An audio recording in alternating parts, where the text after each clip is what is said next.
everybody listening to us on one of those 20 radio stations, we appreciate you very much. And if you're listening to us on one of the podcasting sites, we are very grateful that you're doing that. And again, please subscribe, share, like, whatever it may be on one of those podcasting sites. There's many of them, so we're not even going to go into that. But we have a really great person. He's really fighting for medical freedom, has done a lot for people that are listening to this. And I know there's a lot of the vaccine injured community listening to this today. This is Aaron Siri. You can find more about him on Aaron Siri, SIRISG on Twitter. He's a civil rights attorney. He's been really fighting the good fight for medical freedom throughout the country. Aaron, thanks so much for coming on today. Greatly appreciate your time. My pleasure. All right, so let's kick this around. You are a civil rights attorney, but what made you get really involved in this medical freedom space, especially throughout the past 3 years? Well, there's no group of people that you could really treat the way that folks who decline vaccination are treated in society. Imagine if I said to you, there's a group of people out there, of a certain, biological makeup, maybe their skin color, or maybe some other physical makeup, where you could throw their kids out of school, deprive them from having a jobs, say they can't participate in civil society, speak about them in probably the most horrendous terms, demean them, call them names on national TV, including by the president, mainstream politicians, and not only them but their children. You'd be horrified. Imagine replace unvaccinated with any other racial, ethnic, religious category of individuals, and most people would just be aghast at the way that these folks are treated and talked about. And on top of it, when you think about it, really think about it, rare is the person that wakes up one day and says, you know what I want to do today? I want to take a socially ostracizing position that might get my children thrown out of school, me kicked out of my job, called anti-science, anti-vax, anti-whatever. People don't do that lightly. They usually have a reason. Most of the folks, for example, at our firm, we have 10 people that just do vaccine injury work. We got over 60 folks at the firm. And the 10 that do vaccine injury work, people always say, oh, those are just anti-vaxxers that are calling you. No. People who are opposed to vaccines don't call us for vaccine injury because they don't get vaccines. The people who call us for vaccine injury are people who've had some type of real issue with vaccination. It takes a lot to get over that hump. And so, those who decline vaccines usually have a really good reason that requires them to give over the incredible multi-billion-dollar push every year to convince everybody these products are completely safe and effective. And they've had a personal, powerful experience that have led them to conclude that it's not the right medical choice for them and their children. And so, if you think about from a civil rights perspective, what group needs protection? Man, this group really, really needs protection, because if there's a medical product that you don't want to give to you or your child, and maybe you love all masks today, you love all vaccines, you love every other medical product, great. You should take every vaccine you want. You should wear 6 masks, live in your basement, never leave. You should be free to do that. It's America. That's freedom. If you don't want it, and maybe you don't want any of them to, but maybe one day will come where you don't want one, and you say no, and then you cannot get a job or go to school or participate in civil society, then what freedoms do you have? Freedom of speech alone in your house, freedom of assembly alone in your house, freedom of religion alone in your house. You don't have all the rights you think you have are gone in an instant, and you will rue the day that you didn't stand up and say, you know what? This is a fundamental right. We need to safeguard it. Everybody who wants this product, get them. That's freedom. Get as many as you want. But for those, and often a small group, that don't want them, they should have the right not to receive them. I want to bring this up because I was one of the people you were just speaking about just 2-3 years ago, wearing the 6 mask in the state of Florida, riding my bicycle in 90 some odd degree heat, going to Disney World with masks on. And it got to the point where I finally got the vaccine in March of 2021. My first shot, I woke up, no real issues except a little bit of vertigo when I got up to go to the bathroom in the middle of the night. The second vaccination shot in April of 2021. 2 weeks later, and we've had a lot of these different doctors, and they're agreeing with this. that 2 weeks after that shot, that spike protein was going crazy in my body. And all of a sudden I woke up, had vertigo. They said it was an ear issue as far as too much wax buildup in my ear. Then they said it was my sinuses. Then they said I was depressed and had anxiety and I should take these pills. I played soccer in college in Boca Raton for 4 years. Been a workout fee in my whole life. And all of a sudden I have all these issues. So Aaron, we have a lot of people listening that were gaslit by the medical community. Personally, I was told that I should get a third vaccine shot because if I get the third shot, all my symptoms would vanish. And again, I used to be a very leftist liberal. I was a Bernie Sanders supporter back in 2016 and 2020, voted for him twice, even voted for Joe Biden. And I was brainwashed. And now I can't even stomach these people anymore because of what is coming out, past and present. And you know this because you've worked on a lot of these cases. It's really disgusting, but there's still people that are my age, 34 years old. One of my friends works in the U.S. Senate and said, I need to go get my COVID-19 booster shot. I said, what for? I said, you're young. He said, don't tell me just because you had a bad effect from the vaccine that I'm going to have an effect. I said, dude, take 7, 8 boosters. Who gives a damn?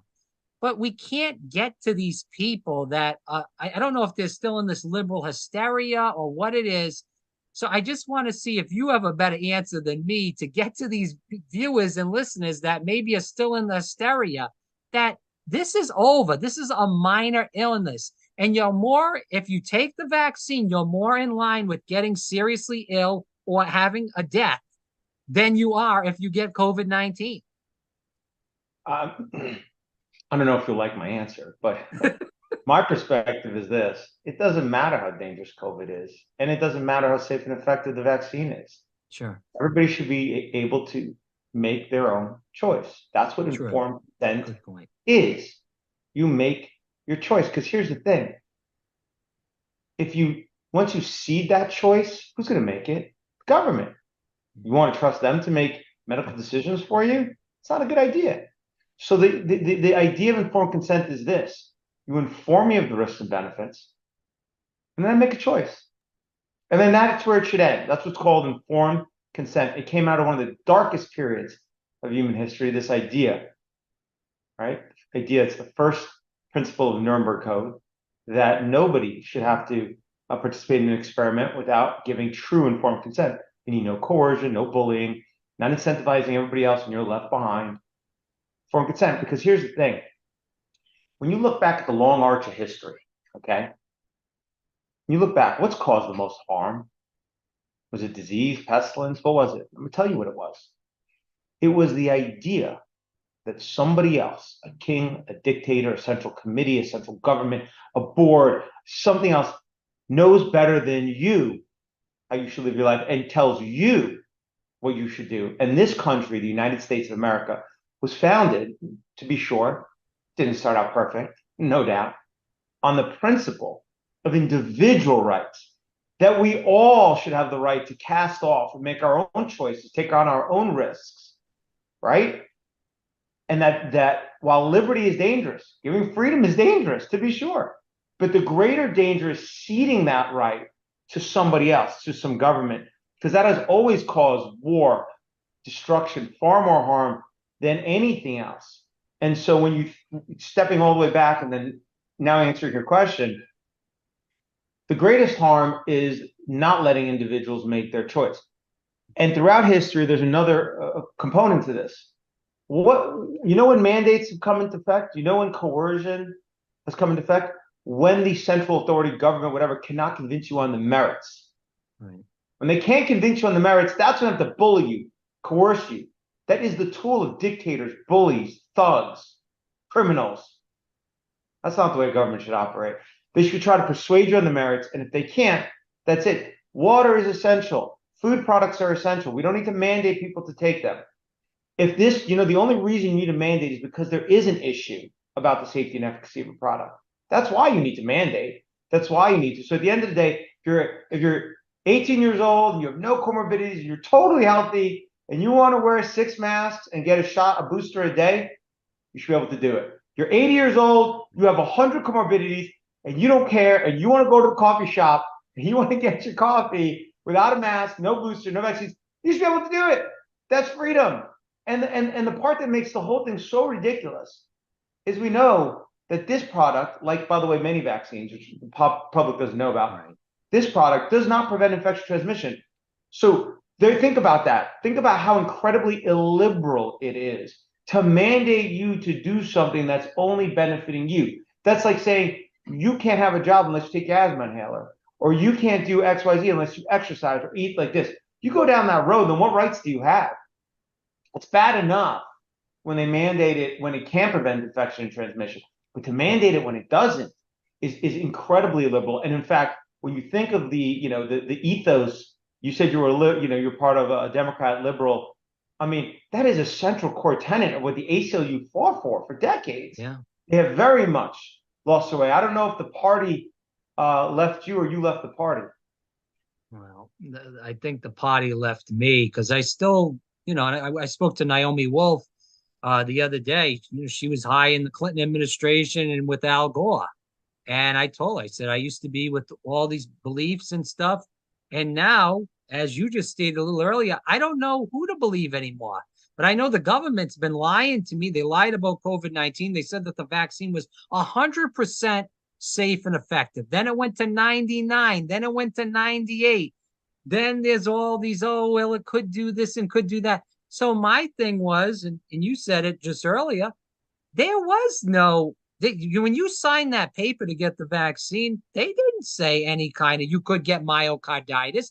They did not say that you could, establish all these medical conditions, cancers, the list goes on and on. There was no side effects. It was always safe. In fact, as I just stated earlier, they were trying to push me to get a third shot. Thank God I didn't fall for that Kabuki theater. It's really disgusting what was going on. I mean, truly. But I want to get to this, though, because, okay, we talk about this and just this is your opinion on this, because there's been a lot of people that I've interviewed, that I've spoke with, that are saying that this isn't all about money. It's not just big pharma cashing in. They cashed in on the opioids. They're cashing in on COVID-19 and all the other medications that are on. There's a very big push to not work out. And this was, pushed during COVID. They didn't tell you to go work out. They didn't go and tell you to get vitamin D. They didn't tell you to take vitamin D. They closed down the beaches. They closed down the skate parks, the basketball hoops, everything in the kitchen sink. So my question to you is this about big pharma making money? I really think it is, partially. But I think there's also some kind of evil spiritual warfare that could be also being pushed into this. I can't speak to a spiritual warfare, but I can speak to this. Okay. Sure. From my perspective, and we've got, as I mentioned, we've got about 40 folks at our firm that just do vaccine work. We probably have the biggest vaccine practice in the world that doesn't represent pharmaceutical companies. Okay. So we do vaccine injury. We've got 10 people who have vaccine exemption practice, which we do for immigration, military, school work, and we have vaccine policy practice. So we kind of do everything vaccines. Here's the thing. To me, COVID vaccine just fit right into the same paradigm that's been going on since the 80s.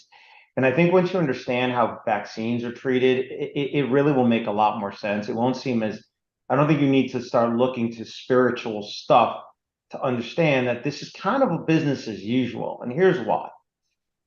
Leading up in the early 1980s, okay, there were only 3 routine vaccines in America. That's it.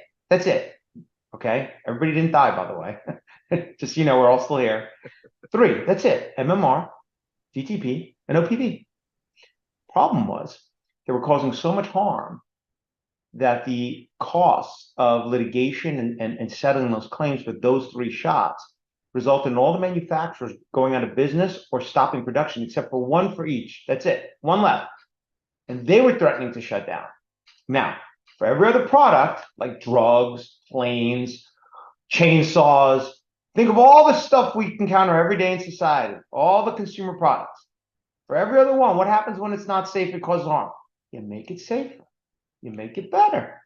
Well, Congress did something unique with vaccines, which doesn't exist for literally any other product out there virtually. No other product has this type of immunity. In 1986, Congress passed the National Childhood Vaccine Injury Act. And what that did is it said, hey, pharma companies, you know what? It's okay. You can keep selling those 3 products. Doesn't matter how much harm they cause because we're going to give you immunity. Nobody could sue you for harm. For the lawyers out there, 42 USC 300 AA-11. Okay, look it up. It's right in the federal code. You can't sue now for virtually any harm. Some with very, very narrow exceptions. Now, with that said, here's the problem. They didn't just give immunity for those 3 shots. They gave immunity to the pharmaceutical industry for any other childhood vaccines that's also used by adults going forward into the future. And that's when you saw this explosion, by the way, in these products. The percentage of revenue that pharmaceutical companies made from vaccines was very small in the early 80s. This ballooned, and now the CDC childhood schedule, there was no adult schedule back then. There was only a childhood, and that went from those 3 shots to now there's 17 shots on the schedule, 14 of which are routine. And there's even more doses of the original 3. On top of it, there's now an adult schedule, which didn't exist then. So there's been an explosion in this. And again, I just, for everybody alive today, I just want you to know everybody died in the early 80s, and you were lucky enough to be born by people who are not alive. And anyhow, the point is that you have this explosion. Now, I just want you to really think about that. And this is why it's so important. The way we assure product safety in America and in the Western world is the companies that make the product are liable for the injuries. That conforms their conduct. I cannot overstate how important that market force is. And I'll give you an example. Pfizer's top 5 selling products, 4 of them are drugs, one's a vaccine. The 4 that are drugs had clinical trials that lasted years and that were against a placebo control group. The 5th one is a vaccine, Prevnar 13. No placebo control group, 6 months of safety review, and it was licensed against another vaccine that itself was licensed based on about 30 days of safety data against an experimental vaccine. Can't make this stuff up. Go to the FDA website, look up Prevnar 13 and look up Prevnar 7, and you can read what I just said yourself on the FDA website. With that said, why would Pfizer do that? They would do that because with their drug products, when it goes to market, if it causes harm, they're liable. They're there to make money. If they put a drug out there that injures 1 million people, they got to pay. And they could end up upside down on the product. That would breach their duty to their shareholders. On the other hand, the vaccines don't have to worry about that. Their fiduciary duty to their shareholders is the opposite, is to do as little safety as possible to get the vaccine licensed and sold because they don't have to worry about paying for injuries. Okay? This is not nefarious, by the way. There's no conspiracy. It's just business. That's the way business is conducted. Companies take the shortest line to profit. And so when you look at all the vaccines on the childhood schedule today, and this is why COVID vaccine, frankly, if you look at the childhood vaccines, all of them were licensed pretty much based on clinical trials that had no placebo control. Days, weeks, maybe months of safety review, and they're not properly powered, not enough people in them. Okay? That's not true for most drugs. COVID vaccine fell right into that paradigm. And in fact, if you were going to take a vaccine based on how good its clinical trial is, you should take a COVID shot every day. Because it had about 30 or 42,000 people in the trial, depending on whether you're told Moderna or Pfizer. It had 6 months of safety review, okay? And it had 2 months on average of placebo control group. They vaccinated them along the way, but on average at about 2 months. That is better than virtually every other vaccine. For example, the hepatitis B vaccine, first vaccine given in the first day of life, Combavax HB and Engerix-B is the only 2 out there. Combavax B, the first one licensed. And, can I share my screen? Can we go to a Go website? ahead. So I'll quickly do this. I'm just going to share my screen. Should be okay. And let's, kind of seeing is believing, because truly, I don't think anybody would believe this unless they see with their own eyes, because it is incredible what I'm about to say. So I'd rather show it than say it. Yeah. And so here, if we go to All right. Can you see my screen? Yes. And you see Google, that which Uh, knows all? it's not on Google yet. It's still on like the desktop screen. Okay, I'll try that one more time, and if it doesn't work, I'll just say it. Okay. So, and so, Yeah, there we go, Aaron. We're okay, good great. now. So here you go. We're on Google. Hmm. FDA licensed vaccines. Anybody can do this at home. Okay. And so here we go, FDA website, and you can see vaccines licensed for use in the United States. We are on the FDA website. These are all the vaccines licensed in the United States. Okay. Jeez. So here is Recambavax HB. There are other these are for the 4 Hep B vaccines. Only these two are given to babies. Okay, these two are only for adults. So let's start with the first one. And just by the, let's start with the first one. You can go to the package insert. Okay, that's that little piece of paper that comes with every drug. And when you Yeah. go to section 6.1, that is where federal law will describe the clinical trial experience and the adverse reactions that occurred in the clinical trial experience. Right. Mhm. So this shot is given to a baby in the first day of life. Why don't you take a guess? How long do you think safety was reviewed in the clinical trial, was monitored before this vaccine was licensed and given to millions of babies? I hope not zero, but I'm thinking zero. I mean, look, it's going into a baby. You don't diagnose, immune issues like asthma until 5 years old, developmental issues Right. until they're in school. I mean, think about it. It's a baby. They can't talk. They can't explain anything. They can maybe scream. They can maybe be lethargic, and that's what happens with lots of shots. But that's about as most they can do. You can describe your symptoms after your COVID shot. They can't. Yeah. So how do you assess safety? I mean, you'd expect at least a few years, right? And you'd expect that at least, 30, 40, 50,000 kids would get it. You're about to give it to millions. And you'd expect uh, um, a placebo control group because this is the first recombinant Hep B vaccine ever licensed. Well, Mhm. let's scroll down and see, my friend. This is all of the text in section 6.1. Okay. This is the post marketing. And when you look here, this sentence describes the clinical trials relied upon to license a shot. Why don't you go ahead and read it? In 3 clinical studies, 434 doses, and then it says, what is the name of that? Recombavax HB, that's the name of the product, the Hep B vaccine product. Oh, 5 micrograms. were administered to 147 healthy infants and children up to 10 years of age who were monitored for 5 days after each dose. You want The me to keep first, reading? Or? no, you don't need to keep reading. Oh, That's it. Then there's another study that's done with adults that involved a few more people, but again, it was monitored for 5 days, okay, for the adults, but adults and children are not the same.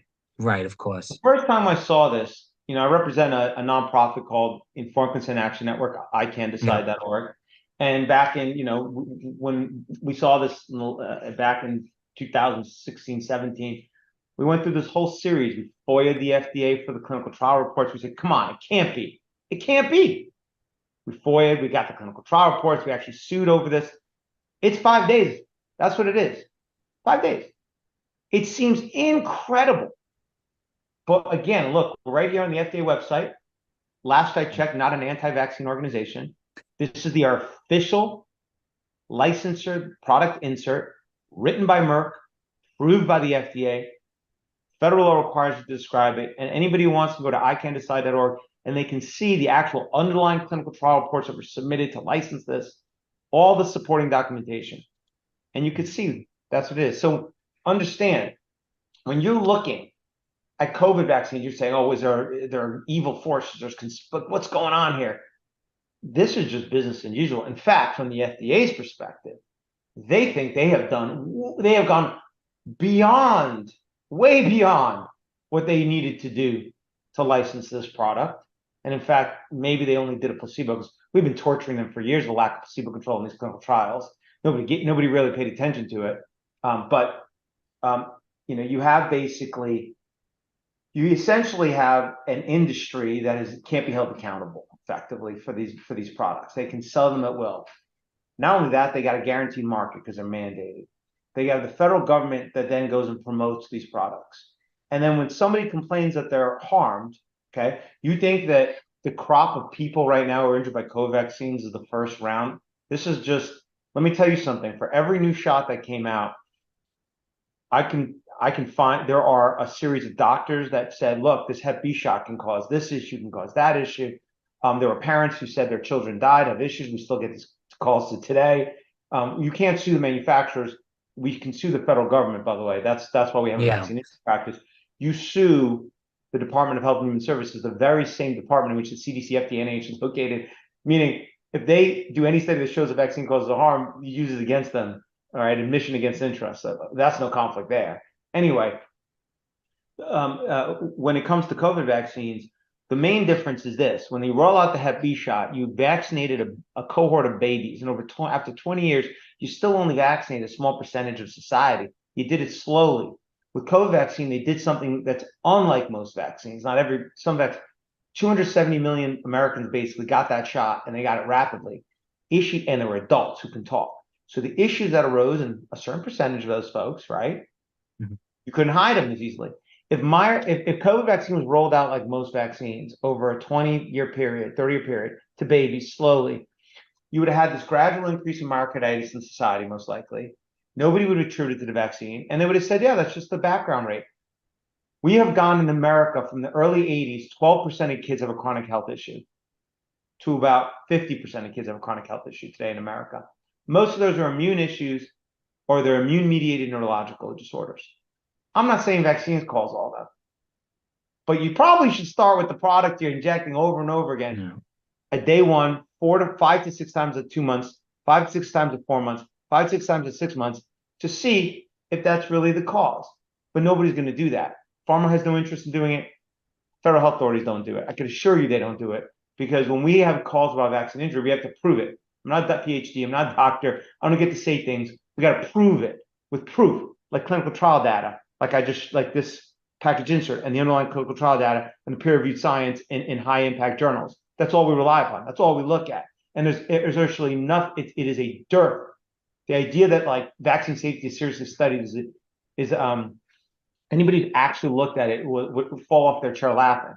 So that's a very long way of saying evil forces or a dark. No, to me, just business as usual. That's all it is.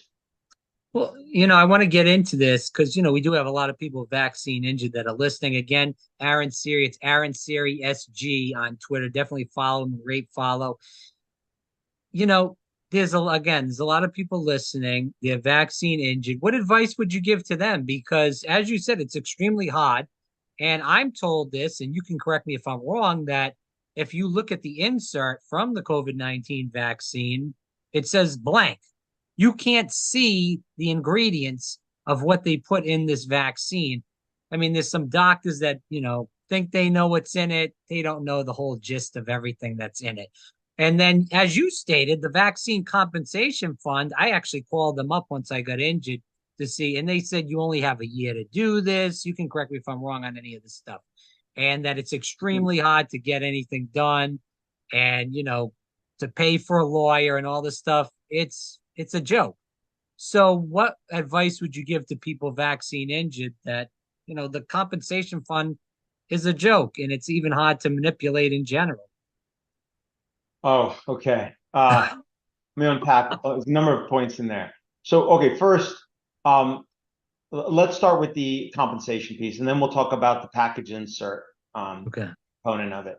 So on the compensation piece, so COVID vaccine is on the childhood schedule, and so the immunity of the 1986 Act would apply to it.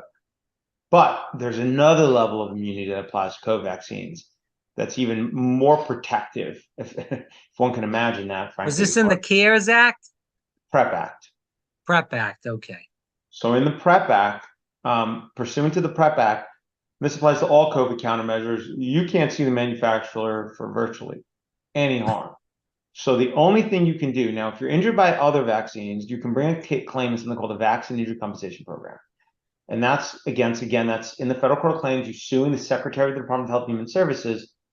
And it's bad enough in that you're not getting an Article 3 judge, you're getting a special master. It's a creature of statute. You don't get discovered. You can't just go depose. You can't depose the manufacturer. You can't just go and, get document requests. On the other hand, 3 to 6 years of your client's medical records you got to give to them so they can poke shots at it. You fight against a little law firm, you might have heard of them, called the Department of Justice, that represents. So you're fighting against the Department of Justice. You got to give them all your client's medical records. You can't get medical records in advance, back in return. You can't do discovery like you would normally do. They have all of your money, by the way, because they take your tax dollars. They hired all the experts. They have a whole cadre of doctors. It is the only situation that I'm aware of where the federal government is siding with the companies against the individual injured citizen and not the injured individual. So the entire machinery of the federal government is fighting against you in the VACP. So that's bad enough. Bad enough. When it comes to COVID vaccine, you can't even go to the VICP. You have to go to a different program called the CICP. It's called the Counter Injury Compensation Program.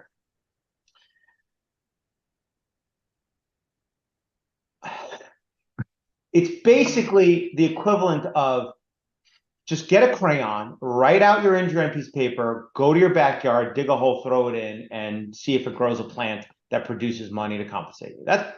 I would say that's about the equivalent. Who's the judge? You don't know. Who's reviewing your petition? You don't know. What should you file? Not clear. What is the standard? Beyond the pale, impossible to meet.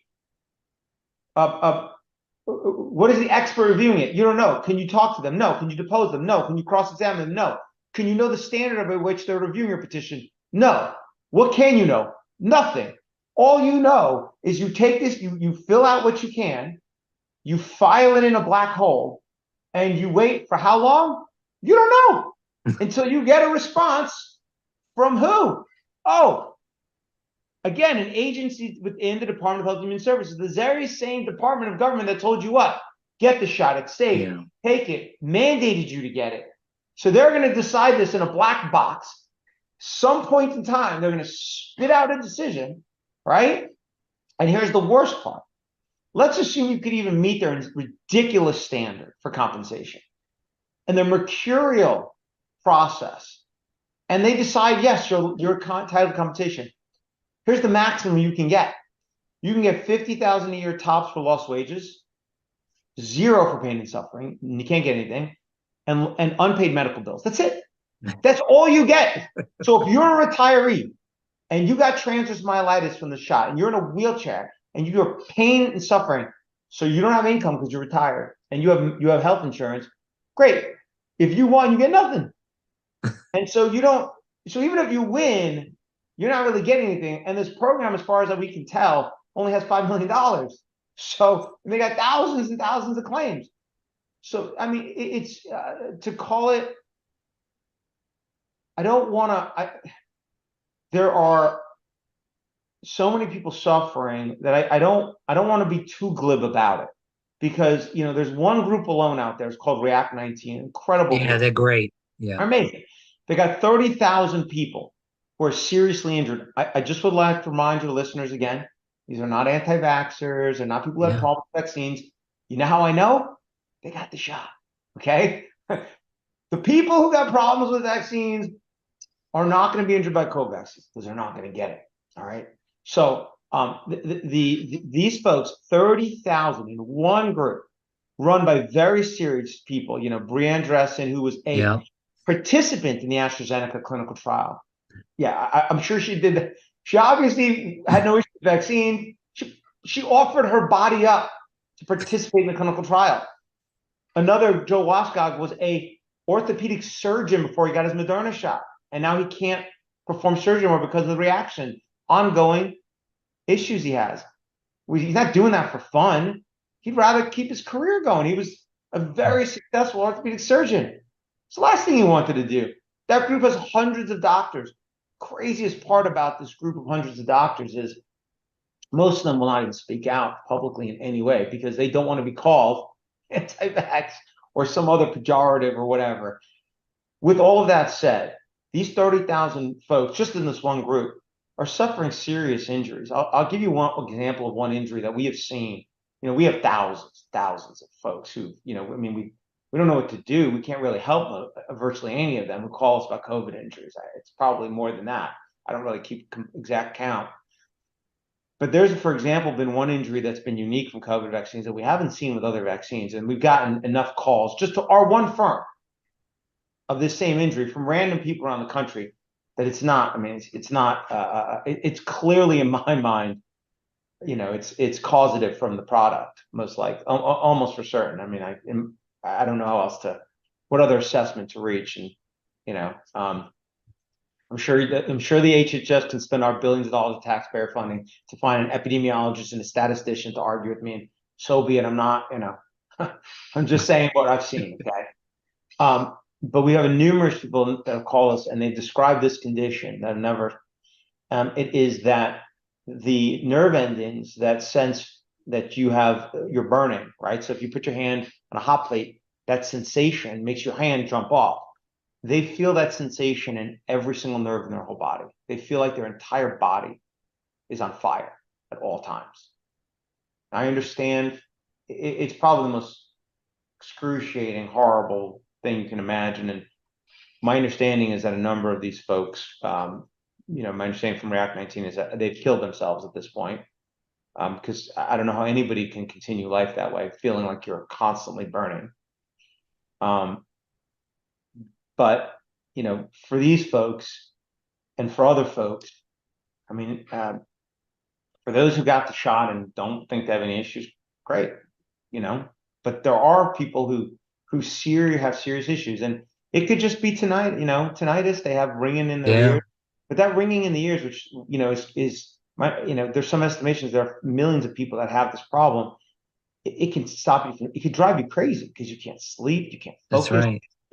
It could just make you nuts, that alone. And yeah, it's not the same, but we should care about every person that's injured by COVID, the virus, or any of the other infectious disease out there. We should care about those folks. COVID can hurt people. The virus can hurt people. Yeah.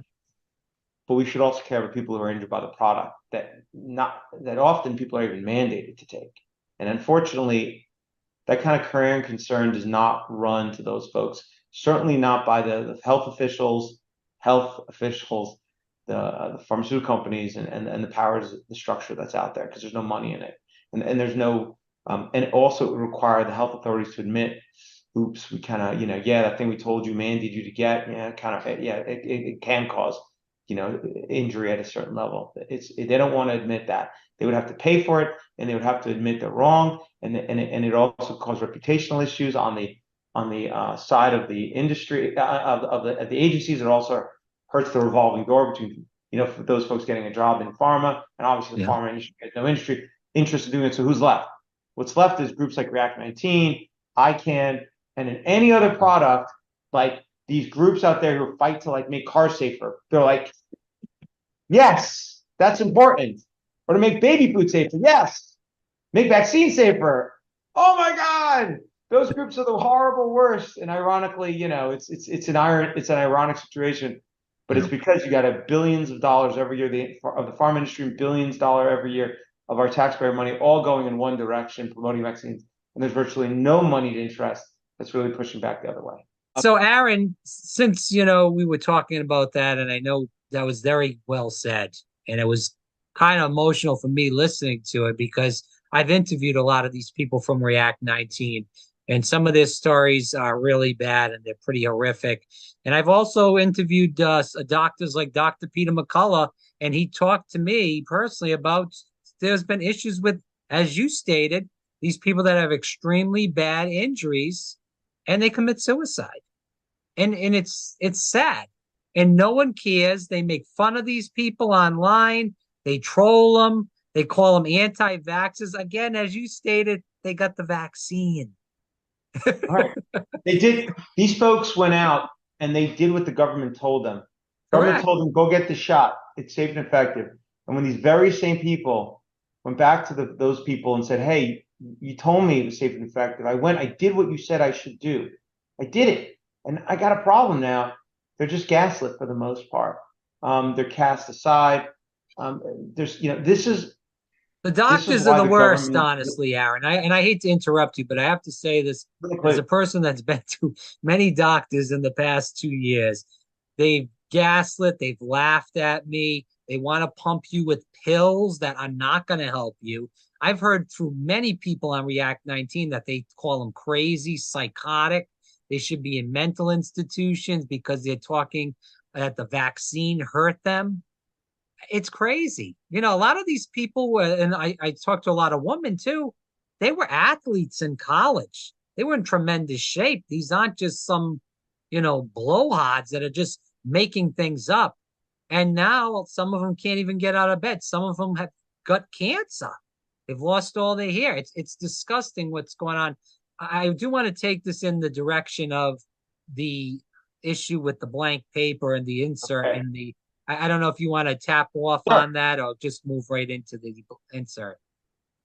Uh, uh, I can answer the insert. I mean, yes, when the Yeah.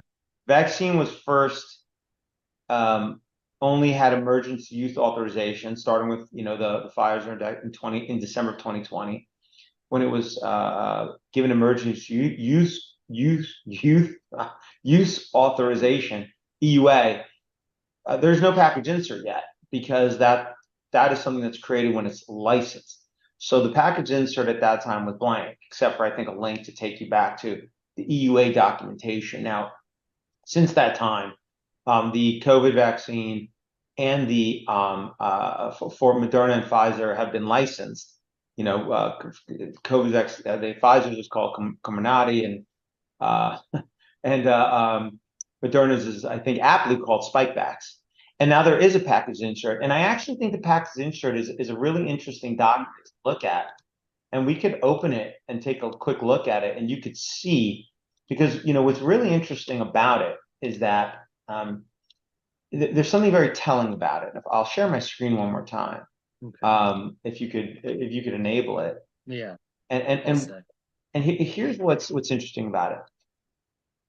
People often say, oh, pharmaceutical companies, what they do is they just list every potential harm from a vaccine or a drug in the package insert, right? Mhm. But that's actually not the case. Federal law says, federal regulations provide that they have to list only those adverse events that the manufacturer believes there's a basis believes is causally related, not correlation, causally related. So here is the COVID-19 vaccine package insert. So it exists. There is one now. Okay. So it used to be blank, but now here it is And for this is Spikevax. Moderna, correct?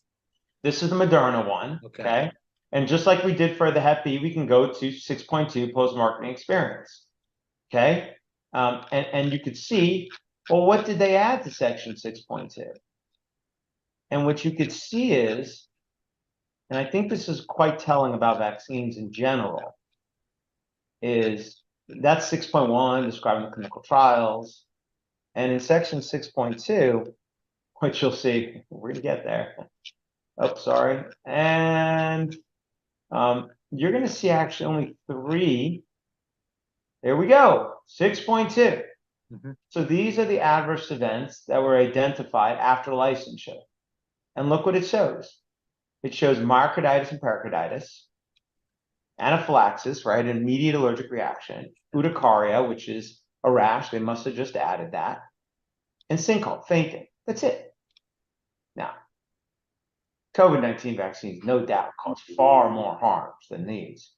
But these are the ones that the manufacturer is willing to fess up to and say, yeah, there's a basis to believe that it's causally related. Frequency, whatever, we don't know. Did it establish causal relationship? They're not admitting that, but they have a basis to believe that there is a causal relationship. Okay, not just correlation.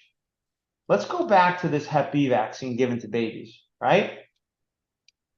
Take a look at section 6.2. If you look at these, what they're saying could be caused by this product, Guillain-Barré syndrome, that is basically end up with paralysis in your arms and legs, extremity, multiple sclerosis, exacerbation of multiple sclerosis, myelitis, including transverse myelitis. That's when the myelin sheath, it coats your neurons. And so when you have it causes, like transverse myelitis causes you paralysis, seizure, febrile seizure, peripheral neuropathy. Neuropathy is when your nerves including Bell's palsy. I mean, these are serious issues. These are serious. And there's arthritis. So you have a whole host of really Stephen-Jones syndrome. That is when your nervous system turns against your own skin, and it basically just starts to burn off your body. Okay, so horrible conditions. Now, obviously, not everybody that gets a Hep B shot has these conditions, but I can tell you there are many who do. They call our firm or the other places, and so there is a package insert, and you look at that, and you could see the way the health establishment has tried vigorously to fight even against what is clear issues from the COVID vaccine. They still basically even not really admit to these, the ones that are almost seem undeniable. And that is in an era where you actually have doctors who are able to get on mainstream media, well, on at least one side of the political spectrum, for what it's worth. They can get on Fox News. They can get on what is considered, national media outlets to talk about these issues. There was, I've been doing this work for long before COVID. And when hepatitis B vaccine was causing issues, nobody could report. They couldn't break into that space. They couldn't get in there. But it's there. It exists. I'll leave it with one last point, and then wherever you want to take the conversation. People say, well, I would know if a vaccine causes harm. I would know if it causes issues. Why? Why would you know? There are so many drugs that get withdrawn every day from the market. Did you know they caused issues? Did you know those drugs cause harm? No, of course you don't know. Nobody knows. Only the people affected really know. And it's the same thing with these products, with these vaccines. People somehow think I would know. No, you wouldn't know if it caused harm. You'd only know if the CDC told you, and they're not going to tell you.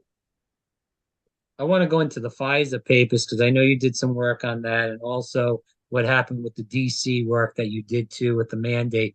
But before we get into this, just to kind of kick off the last two questions on the vaccines, Pfizer obviously didn't want these Pfizer papers that are being analyzed by many people. I know the Daily Cloud. I've interviewed doctors, Naomi Wolf over there. They've done over 3,000 some odd pages that they're going over with the trial issues and all the adverse events that happened. The list goes on and on. Why do you feel like they didn't want to let these papers out? And I know this is kind of a silly question because I kind of feel like I already know the answer. For 75 years, is it just because the more that comes out, the more that people are going to say, I'm not getting this shot, and they're going to say they're losing tons of money. Pfizer's stock is going down right now. It's not going up. So it's even worse, actually, than what you think, because It wasn't Pfizer that didn't want to release them, though Pfizer, I'm sure, didn't want to release them. It was the FDA. It was the people who work for who? For us. Right. For us. They didn't want to release them. Congress passed a law called the Freedom of Information Act, FOIA. What is that law? It is the law that lets us, the taxpayers, check on the people we pay. We pay them. They work for us. So how do we check on the people that work for us? Congress gave us a tool, FOIA. And that allows us to get the documents in the federal government's possession, emails, documents, so we could see what are they doing. The FDA, in 108 days, they got the FDA Pfizer documents, and in 108 days reviewed it and decided to license the Pfizer COVID vaccine. 108 days. So we said, okay, great. Can you please provide? We FOIA'd on behalf of a doctor's group for all of those documents that the FDA says they relied upon. And their response was, after fighting months and months, they said, okay, sure, you can have it, but you can have it at 500 pages a month, which at the time they were saying, by the way, they were saying they're only 350 pages, 400,000 pages. So that would have taken at least 75 years to get all the documents. And until you have all of them, you can't do an analysis. If you're missing one data set, you can't do a proper analysis. Turns out, by the way, there was close to about 1 million pages. They weren't forthcoming about that. And so really what they wanted to do was hide it for about well over 150 years, right? So, I hope we all live that long. I suspect we won't. And so nobody would be able to do this analysis until our grandchildren, maybe their grandchildren, reached adulthood.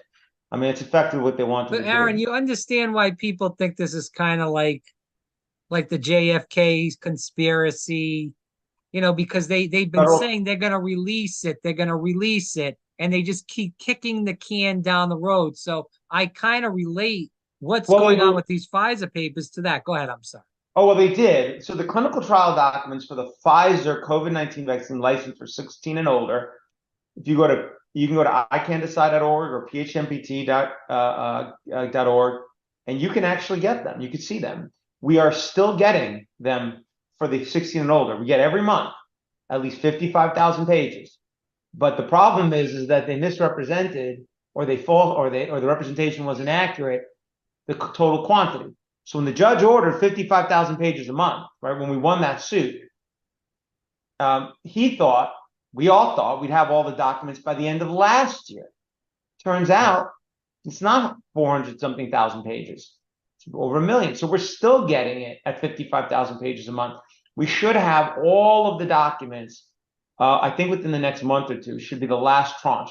And then we will have all of the records for the 16 and older licensure for Pfizer COVID-19 vaccine. You can already see a lot of very disturbing information, in my opinion, based on the documents already released. But I think the real analysis is going to happen when it's all produced. They can finally do a fulsome analysis of all the data sets, including the SAS files. Separately, by the way, we brought a suit for all the Moderna documents, where the FDA said that they had 4 million pages of that one, and for the Pfizer documents, 12 to 15-year-old, because that was licensed later. And the judge, I think this time around, I can only speculate, obviously, and everybody can read the judge's decision.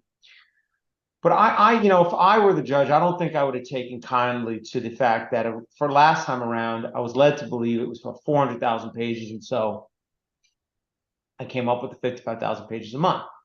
This time around, the judge has ordered for the Moderna and the 12 to 15-year-old 180,000 pages effectively on average per month, with a hard deadline of everything needing produced over the next 2 years. Still, a period of time, obviously, but we will eventually have all those documents, and they will be available for public analysis. The sanitizing light should be obviously a lot sooner. They work for us, but it's a lot better than waiting till we're all dead to get it. Let me ask you this question. What do you feel like, Aaron, is going to come out of all these pages being released? Obviously, there's going to be people that are going to be getting the data together. They're going to release it eventually. Do you think people will care? Because they're just so brainwashed, a lot of the people in this country, to believe that this is all fictitious, conspiracy. The list goes on and on. I call it the verbal diarrhea. Well, we don't need to speculate about what the rate of harm or issues are from COVID vaccines for the following reason. The documents that you're talking about were the documents submitted by Pfizer or Moderna to the FDA to license their COVID vaccines. Those trials had about 30, 40,000 people. How did they gather information about the adverse events from those people? You'd ask them a question, right? And they would answer, and Pfizer would collect that data. It's then filtered through the Pfizer Moderna machine and then sent to the FDA. Okay? Because Pfizer and Moderna conduct clinical trials. There's another system out there, in fact, better data than that, okay, that we already have the answer from. And that's called vSafe. I don't know if you've ever heard of this. Yeah, it is one of the 4 vaccine safety systems that the CDC has. It was rolled out specifically for COVID-19 vaccine in December 2020. And this is what you're speaking about, just to clarify. For instance, when I got the vaccine, they sent me a text message, said, what were your symptoms? And then I had to obviously adverse effects. You write them down. They check back with you like 3, 4, 5 months later. You do the same thing again. And then I think they checked back with me maybe a year after that. And I put whatever the symptoms that are still going on too. Is that what it's saying? Effectively, yeah, that's a system. And it was rolled out in December 2020. And the difference between that, what you're describing, and theirs, folks may have heard of theirs out there. Okay. Theirs is a system where if you're injured, you report to it, or if you have an issue. So theirs is designed to just gather adverse events. vSafe, on the other hand, was intended, everybody was supposed to enroll in it who wanted to when they got the shot, meaning it wasn't meant like if you had an issue, then you enrolled. You were supposed to enroll, and many did, on the day one when you got the shot. Mm-hmm. And about 10 million Americans enrolled from December 2020 and then the next few months, meaning the very first few months. These were the enthusiasts. Remember, these are the folks who are clamoring to get ahead of the line to get the shot. Yeah. Nobody had to mandate. These were no mandates yet. There wasn't enough out there, right? People were getting arrested for cutting ahead of the line. It was crazy, right? So you had 10 million Americans about approximately signed up for VSafe. They got the survey you just described every day for the first 7 days, then once a week for 6 weeks, and then 3 other follow-up. And that survey asked for 2 categories of check-the-box data, okay? The first category was a list of symptoms. Now, that list of symptoms was collected for only 1 week after the shot. And that list of symptoms were the same symptoms the CDC tells you totally normal after the shot. And in fact, good to have, shows you having an immune reaction, okay? Yeah. Pointless data to collect. And in fact, the rates were 60, 70, 80% of people reported them. And the CDC said, this is great. So that's garbage data. But there's one other category of data the CDC collected in VSafe from these 10 million Americans. And that is this. It asks in those first 7 days and every week for the first 6 weeks, and those 3 other follow-ups, three other check the boxes. Did you need medical care? And if you said yes, then it asks you, were you hospitalized, emergency room, urgent care, or telehealth? That's 1. It asks you, did you miss school or work? And the third one, it asks you, did you not perform normal daily activities? So now this is a system called VSafe. It's clearly intended to assess, you would assume it tests safety. That is the only thing it asks, check the box, that you could possibly assess safety from, okay? Mm-hmm. Now, 10 million Americans, a lot more than 30, 40,000 in the trials. No filtering by pharma companies. So you got the data direct. We FOIA twice, 2 federal lawsuits, a year and a half fighting with the CDC in federal court till they finally released that check the box data. And when we finally had it, we got a good indication of why they didn't want to release it to the public. But it's all on the I Can Decide website. That's who the client was in that case and who supports virtually all our policy work. It shows that 7.7% of those 10 million Americans, the enthusiasts who went out, running out the shot, who were the last people to want to say there's an issue with the vaccine, reported needing medical care after the vaccine. And 70% of those, about 70% of those 7.7% reported being hospitalized, emergency room, or urgent care.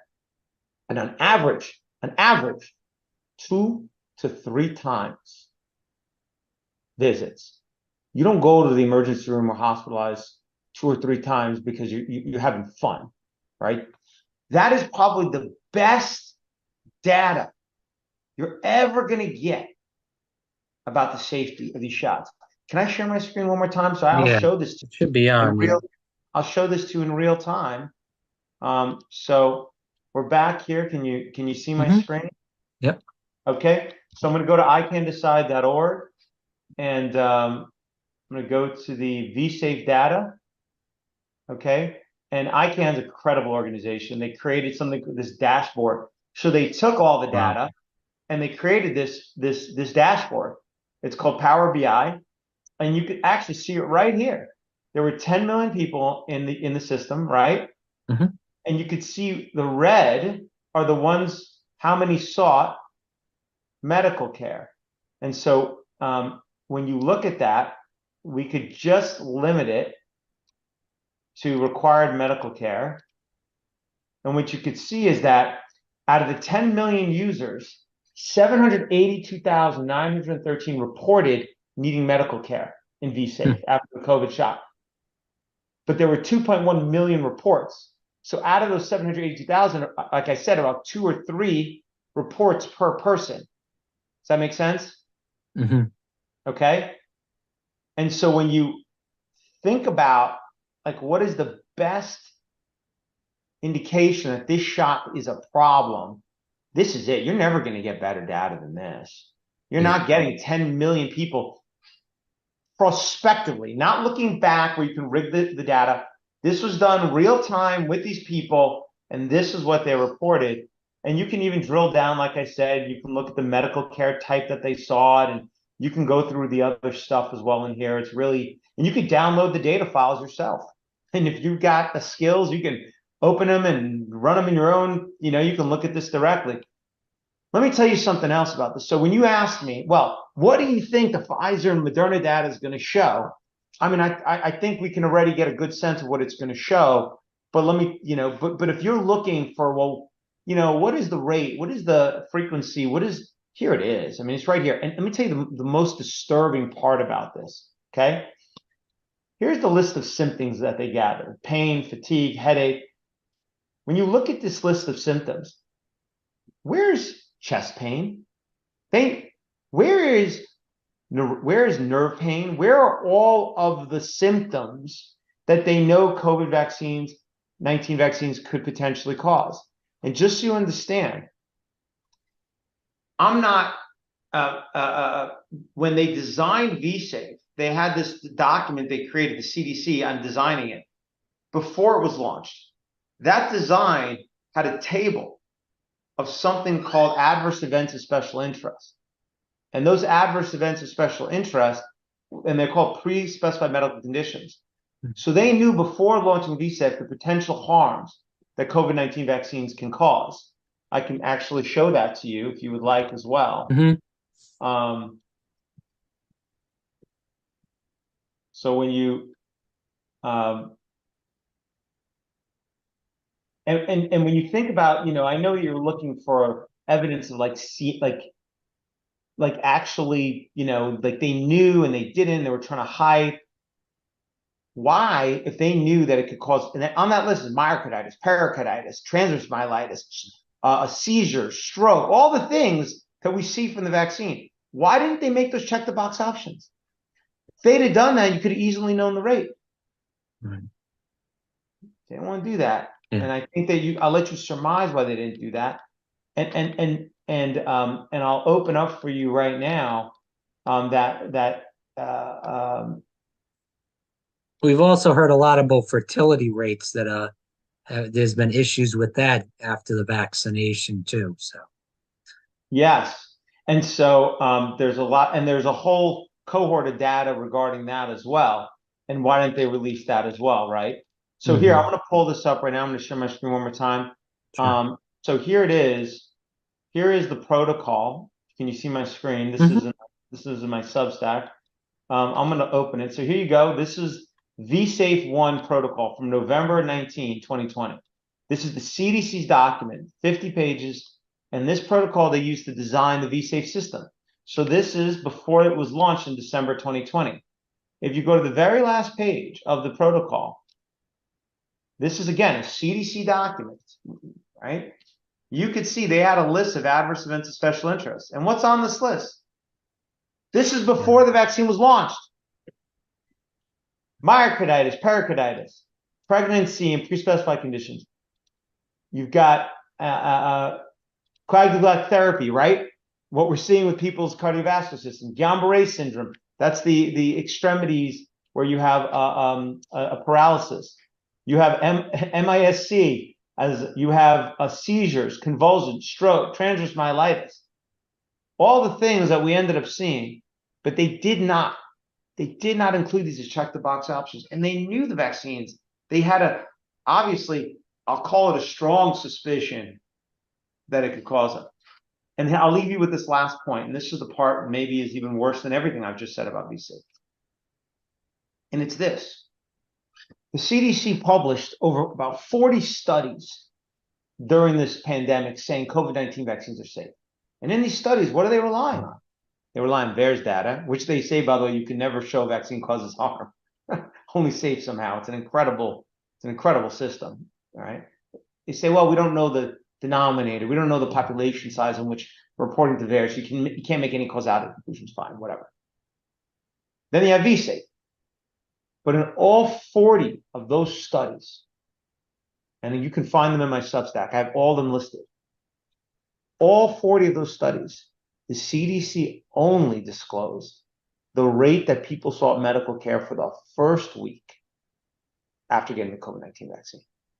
That's it. to say it's safe. When they know that vaccines cause harm, certainly in the first 6 weeks, because it takes time. For example, if you're going to have an immune issue, those self-attacking antibodies, they got to build up, just like the immunity that is trying to give you the COVID. So that takes at least a week. They know it takes at least a week, if not longer. Most of the issues we know from other vaccines don't manifest for at least a week or two after vaccine. Many of them don't. So to limit it for 1 week, why? Why collect the data for 6 weeks if you're not going to then use it? You know why? Probably because the numbers don't look good. Over 4% in those first 6 weeks sought medical care. So not only did you have to fight for a year and a half federal court to get this data, when we finally got it, during that whole period, they were misleading the American public that VSafe somehow showed the vaccine safe, because when you actually got the data and you looked at the first 6 weeks, certainly the whole database, it shows a rate of medical care seeking that is very, very troubling. So let's end here on this question, because I want to get in a couple other questions. But Aaron, are you stating, and I know there's been, I talk about the Daily Cloud because I just did an interview with them. They had a FOIA request, and they were stating that from the top down, they knew what was going on with this vaccine and how it wasn't safe. Are you saying that you've seen kind of some data like this, that you're thinking that as far as President Biden, onto the CDC director, onto Dr. Fauci, onto all these people, me personally, Dr. Fauci had a whole book written about him by Robert F. Kennedy Jr. and and he could have sued Robert F. Kennedy Jr. if that was all made up, fictitious. He never did. He still hasn't. So it seems to me that all these people, if I don't know if in cahoots would be the right word, but they definitely knew what was going on. Um, um, the fact that the COVID vaccine could cause the issues you just saw on the Sure. screen, right? All those issues that it could cause them, there's no conspiracy in that.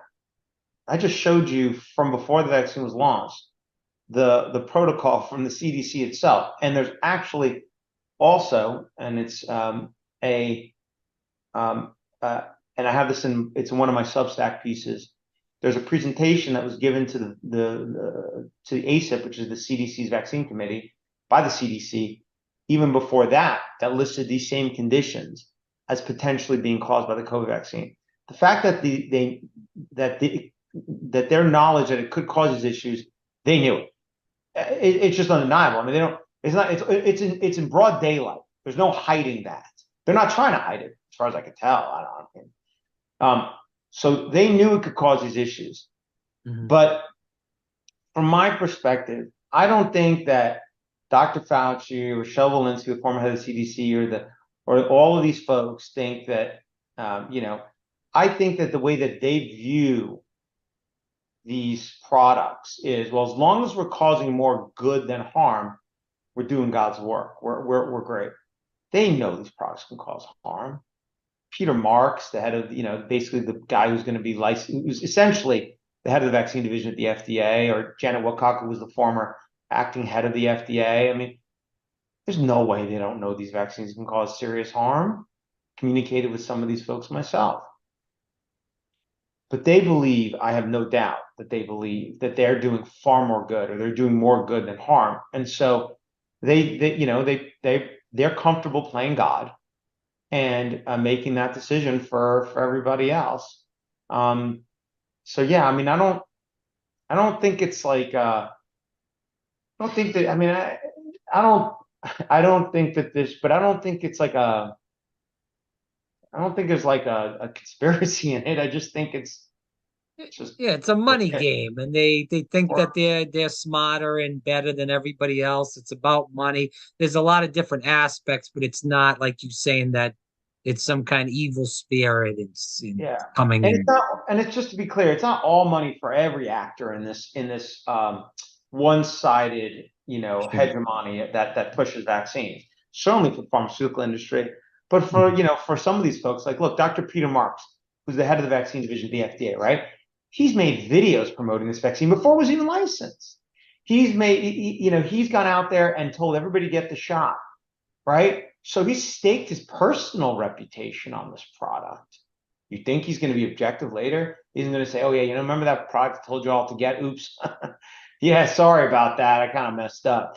So you have reputational, you have a career, you have Liability. financial, there's liability, there's a whole host of factors that all work against the individuals that are harmed. And there's very few interests pushing back on the other side of that. Well, let's end with this. Obviously, as I stated earlier, there's a lot of people that are vaccine injured that are listening to this. Obviously they're not going to get any money. You went through that earlier on. It's pretty much hard to do that unless they have some big lawsuit eventually. And between us, I'm sure you know how those lawsuits go. If you're lucky, if you get $5, $10, $15, if there's a big class action like that, that's not going to do anything for people that have, serious medical issues, 5, 10, $15. Is there any hope for people that are vaccine injured? I mean, you're releasing all these papers. Yes, There's a lot of people. Okay, go ahead. There is hope. I mean, there's hope, obviously, on the medical side that there's a lot of groups out there, doctors who've been injured, and they're working on developing treatments. Because obviously, in the first instance, you just want to get better. So medically, I think there's a lot of hope. On the compensation side of the equation, first, let me just make very clear. If you've been injured by a COVID-19 vaccine, you have 1 year to file a claim in the CICP. I have said a lot of things about what I think about that program, but you have 1 year. And if you don't file in that year, you will most likely not be able to file. So anybody who has a CIC, any injury, I urge folks to not to file their claim in the CICP despite its shortcomings. Better to file than to not, I think. Because if you don't file, then you most likely can't file. If you do file, is it possible that could prevent you from maybe filing later in the VICP or doing something else? I can't give that advice. Everybody's got, I can't give legal advice to anybody about, without specific situation. But are you thinking there could be a class action down the road? Well, a class action will require to get past the PrEP Act immunity. I can say this much. I can say that our firm is going to be bringing, we are representing a number of individuals right now in which we are going to be challenging the CICP on a constitutional basis and otherwise. And so, we can't make any assurances about how that will go. We are challenging it. I'm certain, whether a judge will agree, that's a different story, but I am certain that the CICP is unconstitutional. The due process clause of the United States Constitution says we should all be afforded due process. This black box that you file papers into is an anathema. It is a perversion of anything and everything that you would consider to be due process. And so we're attacking it on that ground and other grounds. What the end result will be, I can't say.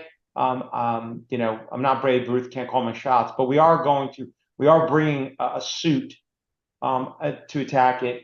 That said, nobody should rely on that. There is a CICP. The only other way that you're going to fix this, if you're out there, you've been injured by COVID vaccine, or you're sympathetic to the issue, call your congressman. The U.S. Congress could pass a law and fix this problem in 2 seconds if they had the political will to do it. If they decided to stand on the side of the consumers and the citizens that they're about to protect and not the companies, they could get rid of the CICP. They could just let you sue the pharma companies. Done, right? There's a lot of ways that they could go about fixing this. And so you should be blowing up your congressman and your senator's phones demanding that they address this issue. Well, this president is in cahoots with Big Pharma, so I don't think that's going to happen while he's on on the watch. But that's par for the course. I wanted to get into many other things, but I know we're running out of time. So maybe we can do this in a couple of weeks, because there are still some colleges around the country, 79 I counted, that are still pushing for COVID-19 vaccines to be admitted into those schools. I wanted to get your opinion on that. I know we're about to run out of time, Yeah, I so can give you my quick opinion on that. for It's super sure. quick. If it's a public university, then well, in most states, universities are required to provide for a religious exemption if your convictions. And religious exemption is far broader than people think about it. When it was, it means your convictions, right? That's what it was meant when the Constitution first one was adopted in 1791. If your convictions are contrary to the practices of immunization for COVID-19 vaccines, that's your route to obtain an exemption. And if and the other thing I'll say, if it's a private university in particular, take your money somewhere else. Take your money and give it to institutions that don't engage in these type of coercive, abusive practices. That's my strong advice in all areas. Put your money where people share your values. Aaron Siri, SG on Twitter. Aaron, where else can people find you? I know you have a Substack. If you want to tease all that information before we cut loose today. Sure. So folks who need help with religious exemptions, we have lots of information on our law firm website, SiriLLP.com. Like I mentioned, we help with exemptions in every area of life. Also, if you want to support our policy work, getting, whether it's getting documents, striking down laws that require vaccines, like we did in California for COVID vaccine for school, or laws that let doctors vaccinate your minors without parental consent, or restoring religious exemptions like we did in Mississippi. You can support ICAN, which is icandecide.org. That's the nonprofit that funds virtually all our policy work. I do also have a Twitter handle, as you mentioned, Aaron Siri SG, and those would be the places to find me. All right, Aaron, thanks so much for your time. Hope we can do this again because you bring a lot of valuable information for people listening and watching this. All right, well, thank you. We are not a substitute for medical care, diagnosis, or treatment. This show is intended for educational and informational purposes only. I am not a practicing physician. I am not practicing medicine here. Always remember that understanding of medicine science is consistently evolving. Though my opinion is based on the information that is available to me today, some of the contents of the show could be outdated in the future. Be sure to check with trusted resources in case any of the information has been updated since this publication. Thank you.